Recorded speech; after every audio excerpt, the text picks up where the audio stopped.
We have learned that President Trump and his team were warned in advance and repeatedly that the efforts they undertook to overturn the 2020 election would violate the law and our Constitution. They were warned that January 6th could and likely would turn violent. And yet, despite all these specific warnings, President Trump and his team moved willfully through multiple means to attempt to halt the peaceful transfer of power, to halt our constitutional process for counting votes, and to shatter the constitutional bedrock of our great nation.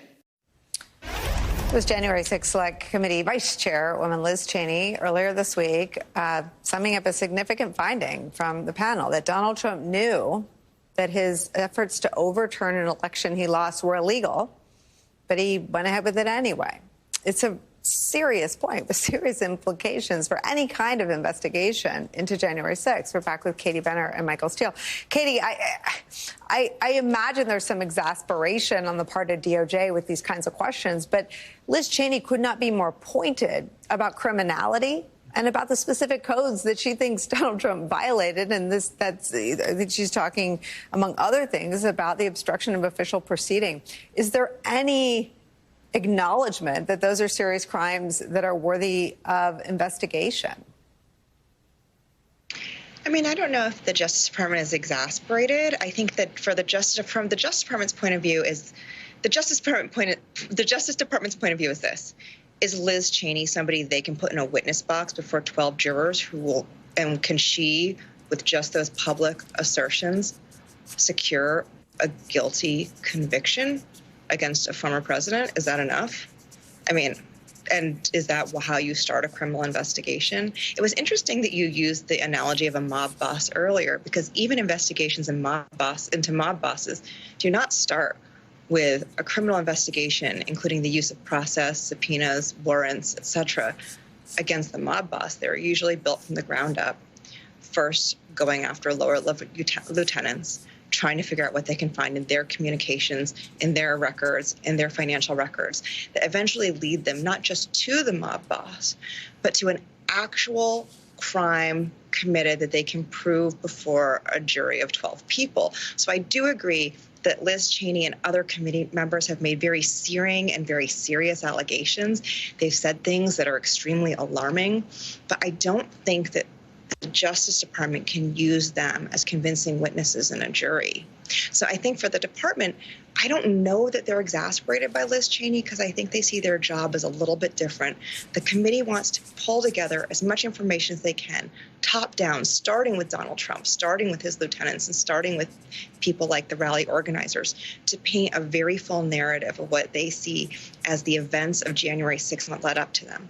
The Justice Department is starting from the bottom up with the people who committed the most visible and provable crime, breaking into the Capitol and obstructing Congress from doing its job, and trying to find from that evidence that leads them possibly to other crimes, what those crimes were, because they investigate crimes, not people, and then who committed them, and continue to do so until they exhaust all their options. Those are really different things, and they're working on very different time frames. Well, let me ask you, I mean, you brought up witnesses in a box. I mean, how about Jeff Rosen, the acting AG who has all the notes on the specific coup plot and DOJ's alleged role in it? Bill Barr, who wrote a book saying Donald Trump is unfit for office, but he'd vote for him anyway. And Jeffrey Clark, who was the coup plotter in chief at DOJ, trying to do the specific act of overturning the free and fair election in Georgia, which was recounted 3 times. Any consideration to putting those 3 in a jury box?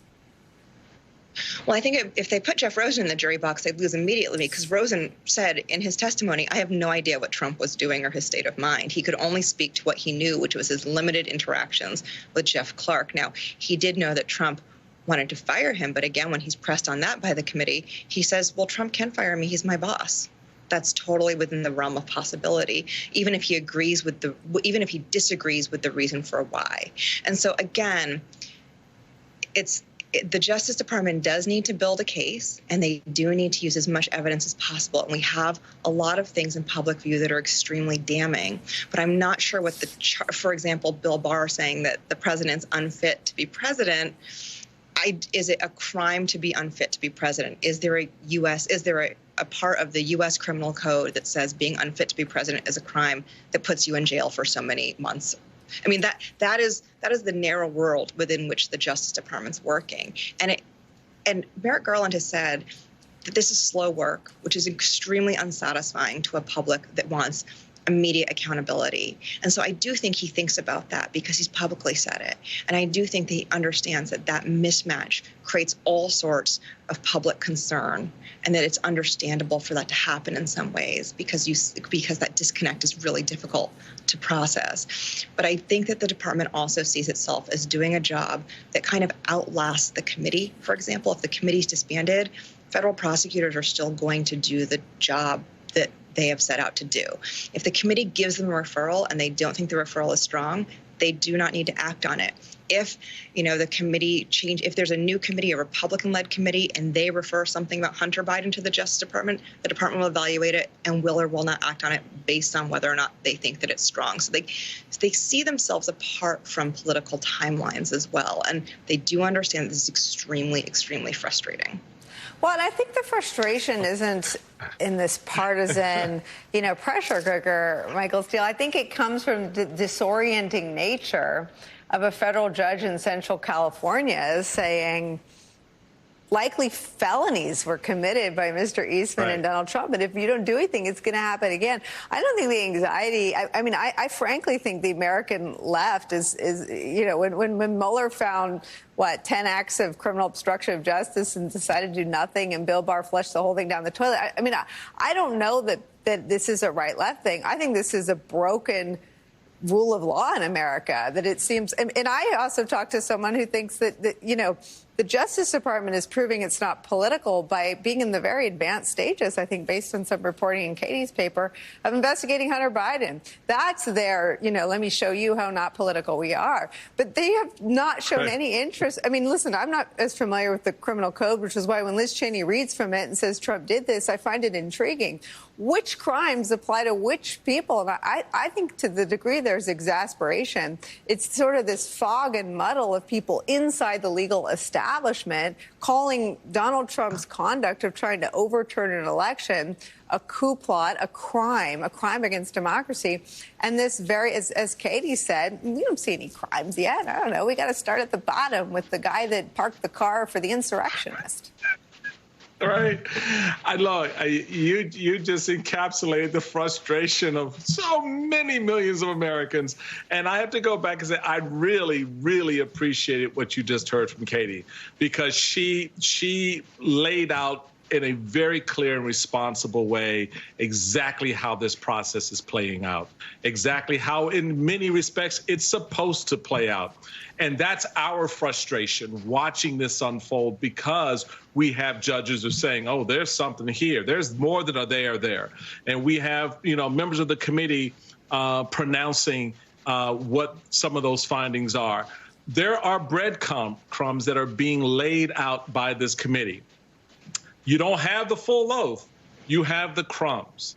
And what the committee is essentially saying to the Justice Department is there's a loaf here. And you need to move towards where the loaf is. And we're trying to give you that pathway to get there. Trying to be mindful of your point, Nicole, about the politics, because you don't want this to get steeped in the politics, because all that does is give the Trumpian MAGA world a hook to hang 1,000 hats on, to make the kind of noise that then confuses the public. The public, I think, is genuinely interested in what this committee is finding out, and they're waiting as patiently as they can for the full narrative. But they're also watching the Justice Department, to Katie's point, and saying, you guys aren't moving yet. Why aren't you moving yet? And that's part of the process. And to Katie's last point about, the Justice Department outlasting the committee, yeah, that's a real possibility and likelihood. But then what happens afterwards? And that is a big concern, or at least it should be, going forward. Katie Benner, Michael Steele, one of the most in-depth and, to Michael Steele's point, responsible conversations I've heard about this. Thank you both so much. And Neil, we went so long, we kept him so long, Neil had to go teach his students. So I'm sorry we didn't get to hear from him again. We'll invite him back again tomorrow.